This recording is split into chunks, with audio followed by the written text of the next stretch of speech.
The words can make you, break you, they can heal your soul, they can damage you forever. So I always try to use the positive words in my life wherever I go. They call it adversity, I call it opportunity. They call it weakness, I call it strength. They call me disabled, I call myself differently abled. They see my disability, I see my ability.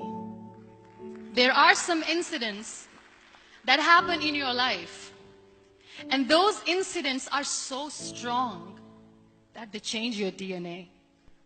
And I'm going to share what exactly happened to me. I was 18 years old when I got married. And this thing I'm sharing for the very first time on an international level. I was 18 years old when I got married. I belonged to a very conservative family, a Baloch family, where good daughters never say no to their parents. My father wanted me to get married. And all I said was, if that makes you happy, I'll say yes. And of course, it was never a happy marriage. Just about after 2 years of getting married, about 9 years ago, I met a car accident. Somehow my husband fell asleep and the car fell in the ditch. He managed to jump out, saved himself. I'm happy for him. But I stayed inside the car and I sustained a lot of injuries. The list is a bit long. Radius ulna of my right arm were fractured. The wrist was fractured. Shoulder bone and collarbone were fractured. My whole rib cage got fractured. But that injury that changed me and my life completely as a person and my perception towards living my life was the spine injury. Many people came to rescue. They gave me CPR. They dragged me out of the car. And while they were dragging me out, I got the complete transection of my spinal cord. Those 2.5 months in the hospital were dreadful. I will not make up stories just to inspire you. I was at the verge of despair. One day, doctor came to me and he said, well, I heard that you wanted to be an artist, but you ended up being a housewife. I have a bad news for you. You won't be able to paint again because your wrist and your arm are so deformed, you won't be able to hold a pen again. And I stayed quiet. Next day, doctor came to me and said, your spine injury is so bad, you won't be able to walk again. I took a deep breath.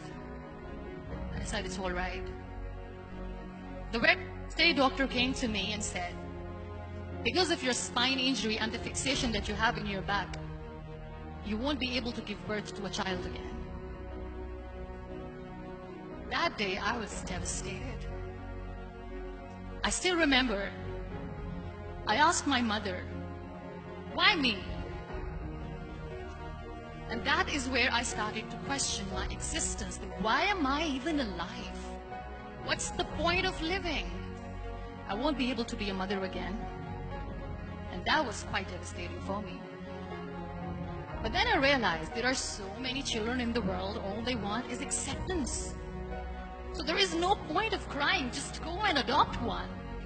And that's what I did. I gave my name in different organizations, different orphanages. I didn't mention that I'm on a wheelchair, dying to have a child.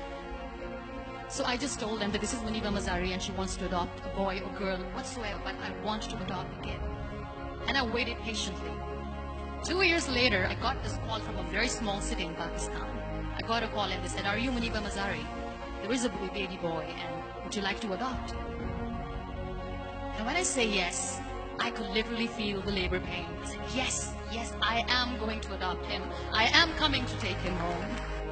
And when I reached there, the man was sitting and he was looking at me from head to toe. And in the back of my head, I kept thinking that, oh, he's going to say she's on the wheelchair. She doesn't deserve it. How is she going to take care of him? And I looked at him and I said, do not judge me because I'm on the wheelchair. But you know what he said? He said, I know you will be the best mother of this child. You both are lucky to have each other. And that day, I was 2 days old, and today he's 6. You know, when you end up being on the wheelchair, what's the most painful thing?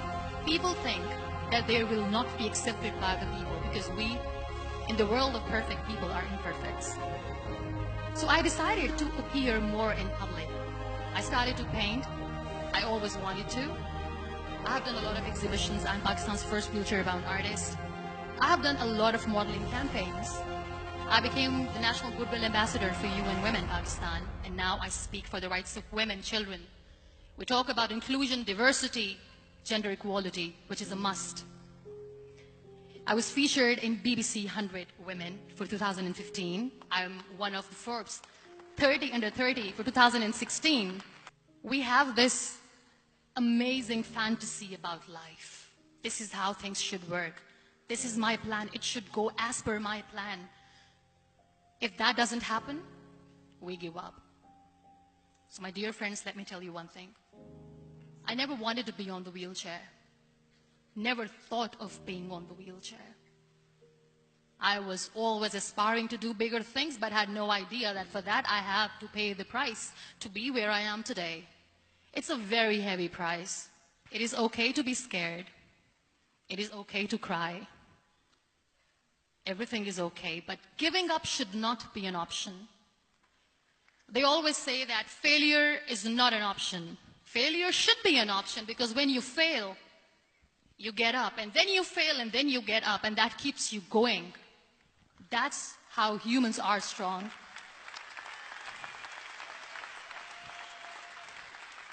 Failure is an option, should be an option, but giving up is not. Never.